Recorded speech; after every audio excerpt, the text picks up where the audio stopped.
जनसंख्या के दृष्टिकोण से देश का सबसे बड़ा सूबा उत्तर प्रदेश, जहां 403 विधानसभा और 80 लोकसभा की सीटें हैं।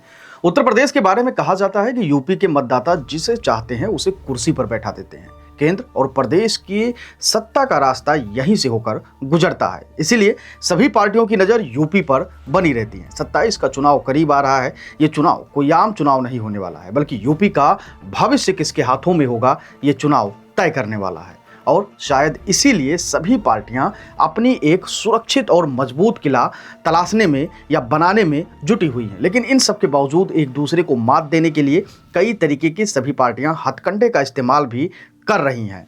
आज हम इसी पर चर्चा करेंगे। और जी हाँ, उत्तर प्रदेश की राजनीति में एक बार फिर आजम खान की चर्चा शुरू हो गई है। इस बार चर्चा ये है कि आजम खान पर यूपी सरकार मेहरबान हो रही है और सीतापुर जेल में बंद आजम खान यूपी की सियासत के नए मोहरे सेट करने में जुटे हुए हैं। जल्द आजम खान बड़ा ऐलान कर सकते हैं। सूत्रों के मुताबिक लंबे समय से परेशान आजम खान और उनके परिवार की मुश्किलें अब जल्द ही खत्म हो जाएंगी। सूत्र बताते हैं कि आजम खान और यूपी सरकार के बीच अब रिश्ते बेहतर हो रहे हैं। यही वजह है कि पिछले 2-3 महीनों से आजम खान और उनके परिवार को मुकदमों में राहत मिलती हुई दिखाई दे रही है। सूत्रों के मुताबिक इसकी शुरुआत दिसंबर 2024 में हुई, जब 10 दिसंबर 2024 को आजम खान ने जेल से अपने संदेश वाली चिट्ठी रामपुर के सपा जिलाध्यक्ष अजय सागर से जारी करा दी और उसमें इंडिया गठबंधन के बहाने सपा और अखिलेश यादव से अपनी नाराजगी जाहिर कर दी थी।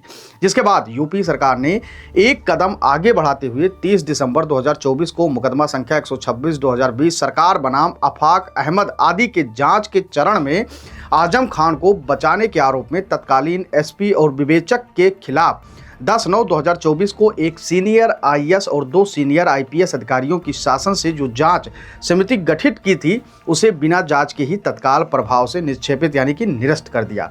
यह मामला आजम खान के जौहर यूनिवर्सिटी के शत्रु संपत्ति से जुड़ा हुआ था, जिसमें आजम खान पर आरोप था कि उन्होंने मंत्री रहते हुए शत्रु संपत्ति को वक्फ संपत्ति घोषित कराया और षड्यंत्रपूर्ण तरीके से अपने ओएसडी आफाक अहमद को उसका मालिक बना दिया था। मुकदमे की जांच के दौरान विवेचक गजेंद्र कुमार त्यागी द्वारा की गई जांच में आजम खान का नाम प्रकाश में आया, तो विवेचक को एसपी ने बदल दिया था और दूसरे विवेचक श्रीकांत द्विवेदी ने आजम खान का नाम जांच से हटा दिया।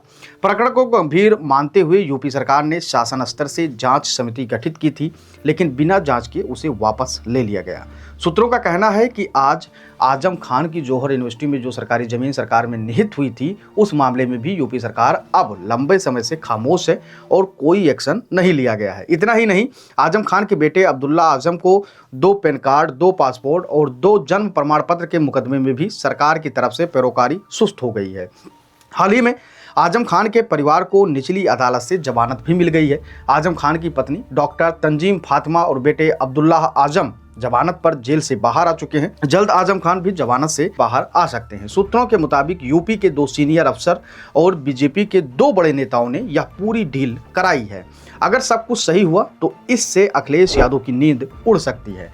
अब समझिए पर्दे के पीछे की कहानी, तो चलिए इसको भी आपको बताते हैं। कहते हैं कि राजनीति में रिश्ते बदलते रहते हैं। जो आज आपका दोस्त है वह कल आपका दुश्मन बन सकता है, और जो आज आपका दुश्मन है समय आने पर कल वह आपका दोस्त बन सकता है। ऐसा ही कुछ हुआ है आजम खान के साथ यूपी में।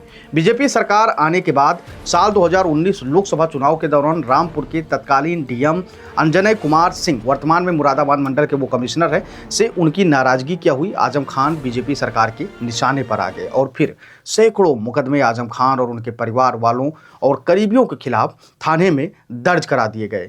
आजम खान और उनके परिवार को जेल जाना पड़ गया और मुसीबतों का पहाड़ टूट गया। आरोप ये लगे कि मुसीबत के समय समाजवादी पार्टी ने आजम खान और उनके परिवार को अकेला छोड़ दिया था। कुछ ने तो ये भी कहा कि आजम खान और उनके परिवार को जेल भिजवाने में सैफई परिवार की मौन सहमति थी। सपा में आजम खान के रिश्ते बनाते बिगड़ते रहे। पिछली बार भी जब आजम खान जेल से बाहर आने वाले थे, इसी दौरान उनके करीबियों ने दावा किया था कि आजम खान पार्टी से अलग हो जाएंगे, लेकिन अखिलेश यादव ने उनके करीबी 2 करीबी लोगों को विधान परिषद और उनके केस लड़ रहे वकील कपिल सिब्बल को राज्यसभा भेजकर आजम खान को एक बार मना लिया था। लेकिन सूत्रों का दावा है कि इस बार आजम खान सपा को अलविदा कह देंगे और अपना एक नया राजनीतिक दल बना लेंगे। क्या है बीजेपी की रणनीति, इसके बारे में भी आइए बात कर लेते हैं।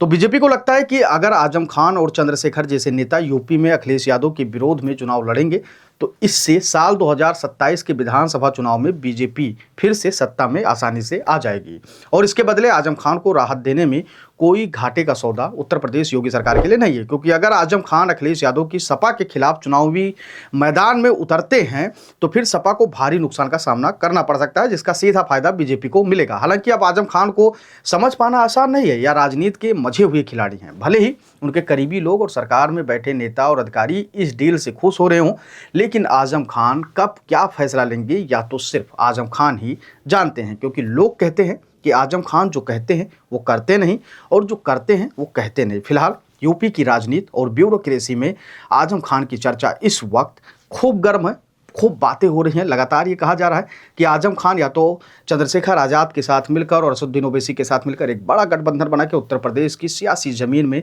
अपने नए पार्टी का ऐलान करेंगे।